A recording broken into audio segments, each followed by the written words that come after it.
அனைவருக்கும் வணக்கம். இன்னைக்கான இந்த வீடியோவில் உங்கள் வீட்டில் நல்ல செல்வம் பெருக வேண்டுமா? பொங்கல் அன்று இந்த 4 பொருட்களை மறக்காமல் வீட்டிற்கு வாங்கி வாருங்கள். எந்தெந்த பொருட்களை நம்ம வீட்டுக்கு வாங்கிட்டு வரணும் அப்படின்னு பார்க்கலாம். பொங்கல் பண்டிகை அப்படின்னு சொன்னாலே அது தித்திக்கக்கூடிய ஒரு திருநாளாக நம்ம சொல்வோம். பொங்கல் அப்படின்னு சொன்னாலே எல்லார் மனசுலையுமே ஒரு விதமான மகிழ்ச்சியும் ஏற்படும். ஏன்னா அந்த பொங்கல் பண்டிகை அப்படின்றது 3 நாட்கள் தொடர்ச்சியாக ரொம்ப விமர்சையாக எல்லார் வீட்லேயுமே கொண்டாடக்கூடிய ஒரு தமிழர் பண்டிகை. இந்த நாளில் அந்த பொங்கல் பொங்கி வழிவது மாதிரி நம்ம வாழ்க்கையிலுமே மகிழ்ச்சி பொங்கலும் அப்படின்னு ஆசைப்படுவோம்.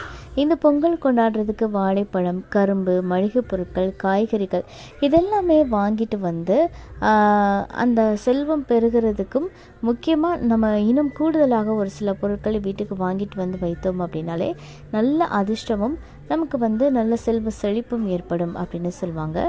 கண்டிப்பாக நம்ம வாங்க வேண்டிய பொருட்கள் என்ன அப்படின்றத பற்றி பார்க்கலாம். கல் உப்பு.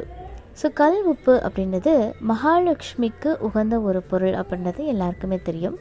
பொங்கல் அன்னைக்கு இந்த கல் உப்பு வீட்டுக்கு வாங்கிட்டு வந்தோம் அப்படின்னா பண கஷ்டம் நீங்கி செல்வம் பெருகி நம்மளுடைய வாழ்க்கையும் மகிழ்ச்சியாக இருக்கும் அப்படின்னு சொல்லப்படுது. அதே மாதிரி இந்த தை பிறந்தாலே வழி பிறக்கும் அப்படின்னு நம்ம பெரியவங்க சொல்லுவாங்க. அப்படிப்பட்ட இந்த நாளில் பிரம்ம முகூர்த்த நேரத்திலேயே எழுந்து குளிச்சுட்டு கடைக்கு போயிட்டு வெல்லம், சர்க்கரை இது 2ல் ஏதாவது ஒன்று நீங்கள் வாங்கிட்டு வந்து பூஜை ரூமில் வச்சு விளக்கு ஏற்றி வழிபாடு செய்துட்டு நீங்கள் பொங்கல் வைக்க ஆரம்பிச்சிங்க அப்படின்னா ரொம்ப ரொம்ப நல்லது.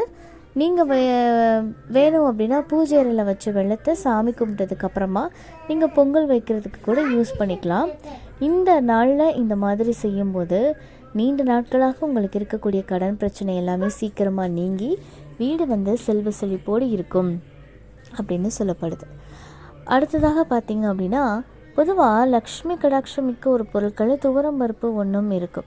அதை காலையில் குளித்து முடிச்சுட்டு வாங்கிட்டு வரலாம். அதே மாதிரி அரிசியும் வாங்கிட்டு வரலாம். ஒரு தாம்பூலத்தட்டில் அரிசி கொட்டு அதுக்கு மேலே பணம் வச்சு விளக்கு ஏற்றி வழிபட்டோம் அப்படின்னாலே வீட்டில் செல்வம் பெருகும் அப்படின்னு சொல்லுவாங்க. அதே மாதிரி பார்த்திங்க அப்படின்னா பொங்கல் அன்னைக்கு காலையில் மறக்காமல் இந்த பொருட்களை எல்லாமே வாங்கிட்டு வரலாம்.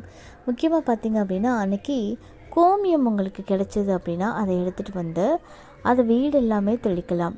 அதில் மஞ்சள் தூள், கொஞ்சம் மாவிளை வச்சு வீடு எல்லாமே அந்த கோமியத்தை தெளிச்சிட்டு வந்தோம் அப்படின்னா வீட்டில் இருக்கக்கூடிய எதிர்மறை எண்ணங்கள், எதிர்மறை ஆற்றல் இது எல்லாமே நீங்கி நல்ல செல்வ செழிப்பு அப்படின்றது பெருகும் அப்படின்னு சொல்லப்படுகிறது. ஆக இந்த பொருட்களை நீங்கள் இந்த பொங்கல் அன்னைக்கு வீட்டுக்கு வாங்கிட்டு வருவது அப்படின்றது நல்ல பண வரவை உங்களுக்கு ஏற்படுத்தும். இந்த தகவல் உங்களுக்கு பயனுள்ளதாக இருக்குது அப்படின்னா மறக்காம உங்கள் நண்பர்கள் கூட பகிர்ந்துக்கோங்க. மேலும் இது போன்ற ஆன்மீக தகவல்களுக்கு என்னோடய சேனலை நீங்கள் சப்ஸ்கிரைப் பண்ணிவிட்டு பக்கத்தில் இருக்கக்கூடிய பெல் ஐக்கானையும் ப்ரெஸ் பண்ணிக்கோங்க. நன்றி.